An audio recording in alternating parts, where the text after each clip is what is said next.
heat, light. The shimmering surface of the pool danced under the Florida sun. This is not a work of fiction. What you are about to hear is a true story, witnessed by hundreds of people, recorded in a horrifying and very graphic detail, and remembered to this day as one of the single darkest days in the entire and very troubled history of marine park entertainment. It was a day when a beautiful and very magical joy turned into a brutal and very public chaos in the blink of an eye, when the fragile and very carefully constructed line between a deep and very real trust and a raw and very primal instinct was crossed, and the consequences were irreversible. Stay with me until the very end, because once you know what really happened in those final terrifying minutes, you will never, ever look at a marine show in the same way again.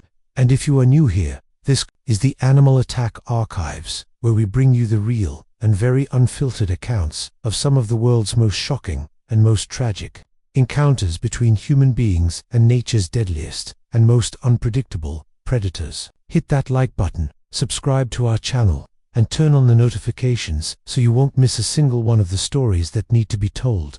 Jessica Radcliffe was more than just an OceanWorld Orlando trainer. She was a veteran with over 14 long and very dedicated years of an experience, a woman who was known and deeply respected for her quiet, calm confidence and her deep and very profound connection with the magnificent and very powerful orcas she so clearly and so completely cared for. On that bright and very beautiful February afternoon, she had walked out onto the main performance platform right beside Cairo, a 12,000-pound apex predator who was cloaked in a breathtaking and very iconic black and white beauty. To the adoring and very captivated audience, it was pure and very beautiful magic.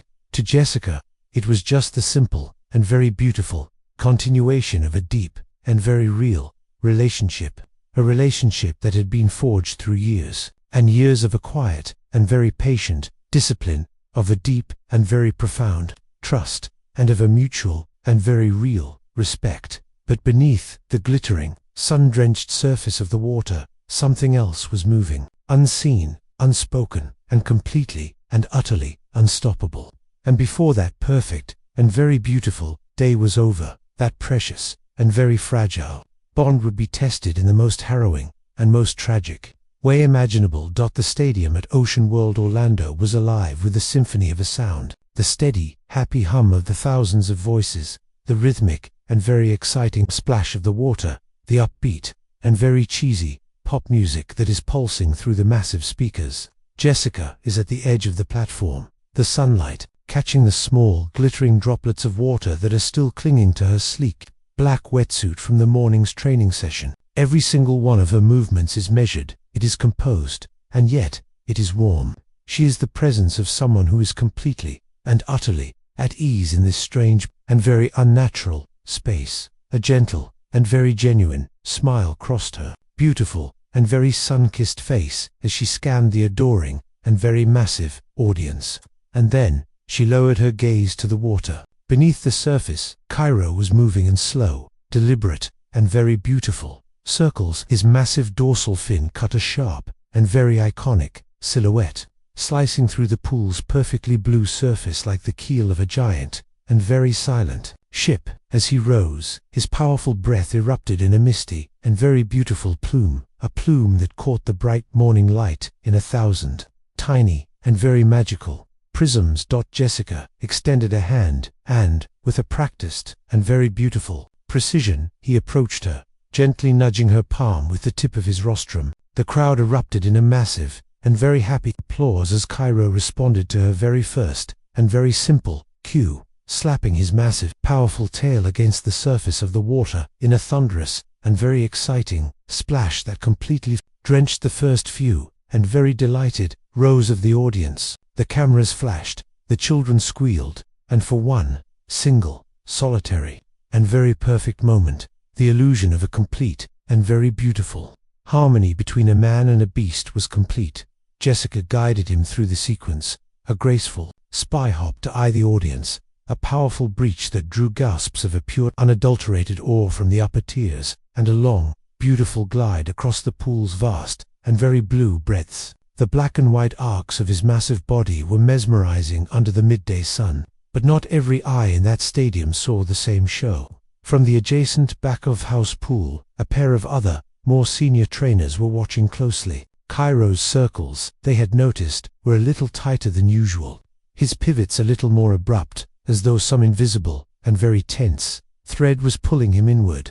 There was nothing overtly dangerous, not yet, to the untrained and very adoring eye of the audience. It was a beautiful and very powerful ballet in motion.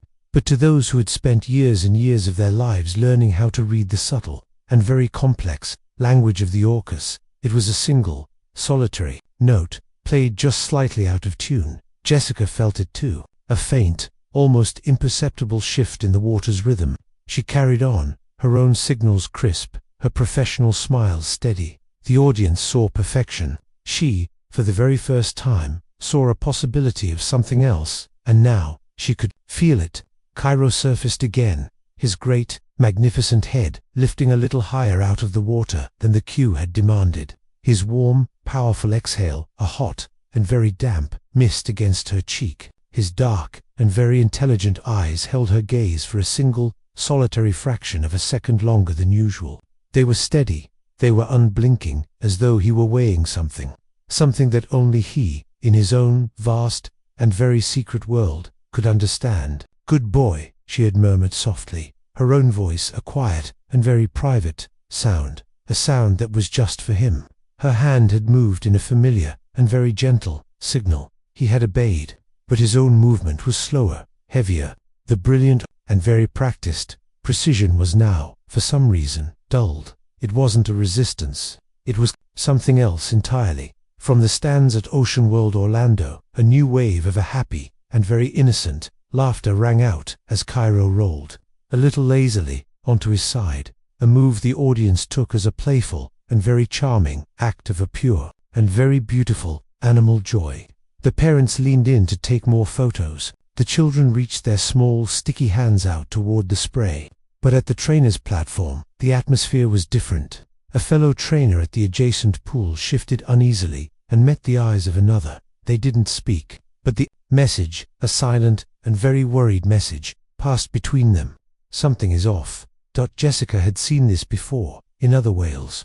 A subtle and very telling tightening in their swimming path. A small, but very significant, change in the cadence of their breath. A stillness, a quiet and very profound stillness, just before a storm. She adjusted her own stance, her own bare feet now braced at the very edge of the pool. Every single, solitary muscle in her own, very human body was now tuned to the new, and very different, rhythm that was moving, so silently, and so powerfully, just beneath her. Cairo breached on signal, the crowd roaring as the massive, and very beautiful, curtain of water rained down upon them. But his re-entry into the pool was abrupt. The resulting swell of the water much stronger, and much more violent, than she had anticipated. He lingered close to her afterward, his massive, and now very imposing, body hovering just below the surface. Years and years of a deep, and very real, trust bound them together, and Jessica was not about to break that bond over a simple, and very temporary, shift in his mood. She had handled restless, and even agitated, Orcas before. She believed, with all of her heart, in the deep, and very real, connection they had so carefully, and so lovingly, built over endless, and very patient, hours of a training and a care.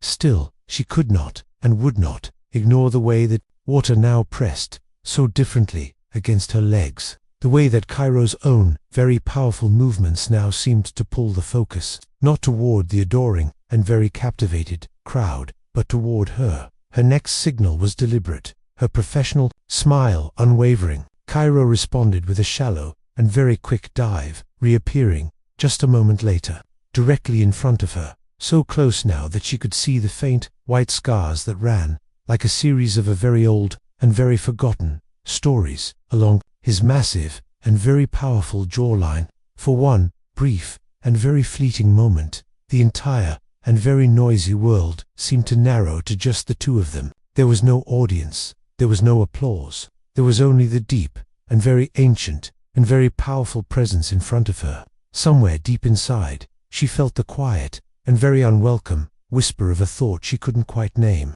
and in less than a single, solitary minute, that quiet and very gentle whisper would turn into a very loud and very final roar.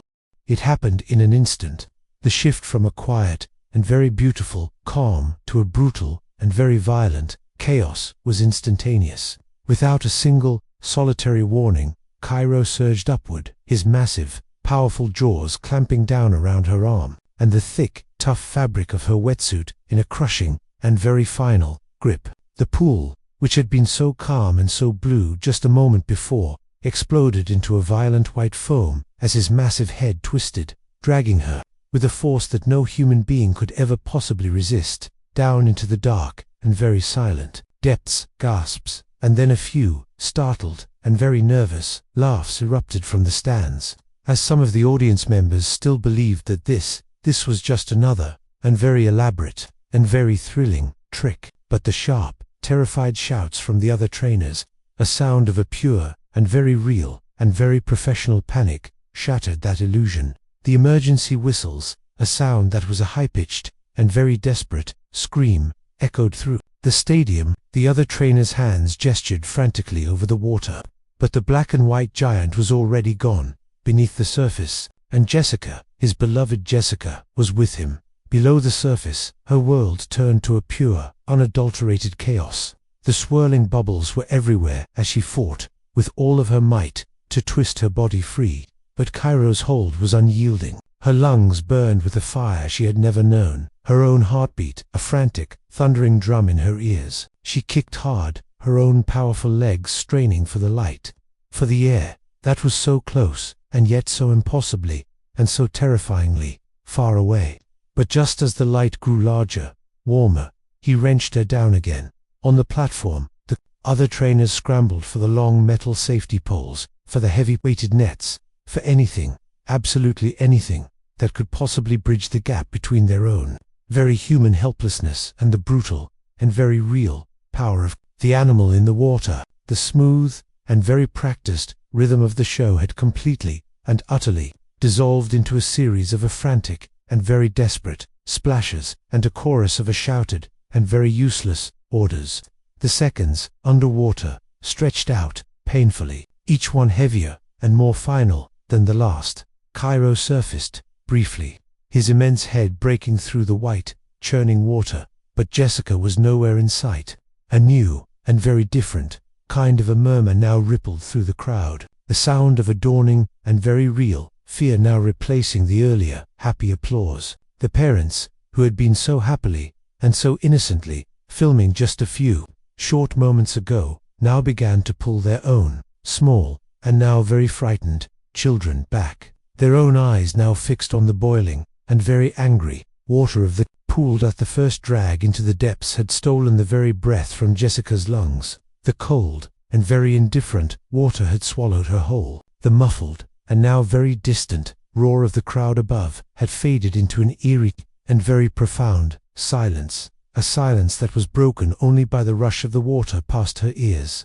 Cairo's grip was relentless, his massive head twisting her sideways, as if to remind her, with a final, and very brutal, authority, who was really in control in this small, and now very deadly, space between a life and an air dot up above. At OceanWorld Orlando, the trainers were shouting to each other over the piercing, and now very desperate blasts of their whistles. A long-handled, and very useless, safety pole stabbed, again and again, toward the swirling, and now very red, water. But the black and white mass of the Orca slipped away, each time, just before it could connect. Jessica caught a single, fleeting, glimpse of the light, a trembling, golden patch of a pure, and very beautiful, and now very distant, hope, far, far overhead, and she lunged for it, her own muscles screaming, her own lungs now searing with the agony of a need to breathe. She was almost there, and then, the shadow returned. Cairo rose from below, his immense body curling upward, and with a single, and very final, sweep of his massive, powerful tail, the water spun around her in a dizzying, and very final, spiral. Her upward momentum stopped, dead, and she tumbled, disoriented, as her own, small world turned a green, and a blue, in a series of rapid, and very nauseating, flashes. He yanked her deeper then, the beautiful, sunlit surface shrinking above them like a fading, and very final, star dot. In those last, terrible moments, time had warped. The crowd was gone. The trainers desperate, and very useless. Whistles and commands had vanished into the crushing, and very final, quiet. It was only her, and him. The surface of the pool at OceanWorld Orlando had stilled then, for the briefest, and most terrible, of moments, as if the water itself were holding its own, very final, breath. The brilliant, Florida sunlight shimmered across it, a deceptive, and very beautiful, and very cruel, mirror, masking the brutal, and very final, chaos that was just beneath. And then, a final, and very gentle, surge broke the stillness. Cairo rose, his massive head cutting through the glare, the water cascading down his sleek, and now very silent, frame. And beneath him, the shadow of Jessica's body swayed, with the quiet, and very gentle, rhythm of his own, very final, movement, tethered, unmoving, and now, and forever, just beyond their reach. In the hours that followed, OceanWorld Orlando felt hollow. The usual symphony of music, crowd chatter, and splashing water had been replaced by a heavy stillness that clung to every corner of the park. The bleachers sat empty, their plastic seats still wet from the spray of a show that would never finish. The scent of salt water mixed now with something heavier, grief that seemed to seep into the air itself. Cairo had been moved to a back holding pool far from public view. There he drifted in slow, unbroken circles. No whistles, no music, only the soft hiss of filtration and the low hum of pumps. Some trainers said he seemed agitated, others swore. He looked calm. No one could say for certain what lingered in his mind. In the staff break room, wetsuits still clung damp to the bodies of men and women, too stunned to change. Their voices were hushed, their eyes fixed on nothing. By evening, news crews crowded the park's gates. Helicopters circled overhead. Headlines framed the event as both tragedy and warning, a stark testament to the power of a predator, even in captivity. Jessica's family arrived quietly, shielded from the press. They did not face the cameras. Instead, they entered a private room where photographs lined the walls, images of Jessica smiling beside the very creature that had taken her life. That night, the stadium lights stayed dark, and though the gates would open again, nothing inside those walls would ever feel the same. The Jessica Radcliffe's death marked one of the darkest days in OceanWorld Orlando's history. It was more than the loss of a respected trainer. It was the collapse of an illusion. For years, audiences believed that trust and training could tame the raw power of a killer whale. They believed the bond between human and animal could erase instinct. But Cairo's final act proved a truth too many had ignored. Even in captivity, an orca remains an apex predator. No amount of conditioning, no history of cooperation can change what lies in its nature. In the weeks that followed, OceanWorld Orlando ended all in-water performances with orcas. New safety protocols were introduced, but to some, they felt like answers to questions that should have been asked long before Jessica stepped onto that platform. Cairo lived the rest of his days in isolation, a living reminder of the risks that come from crossing the boundaries of nature. This story is not just about tragedy, it's a warning. A line exists between humans and the wild, and when that line is crossed, the outcome is never guaranteed. If Jessica's story has moved you, remember her not only for her skill and dedication, but also for the lesson her death leaves behind. Respect the wild, for it will always remain wild. You've been watching Animal Attack Archives. If you found this story powerful, please give the video a like, share it with others, and subscribe to the channel. Turn on notifications so you never miss the true accounts that show the raw power and the unforgiving truth of nature.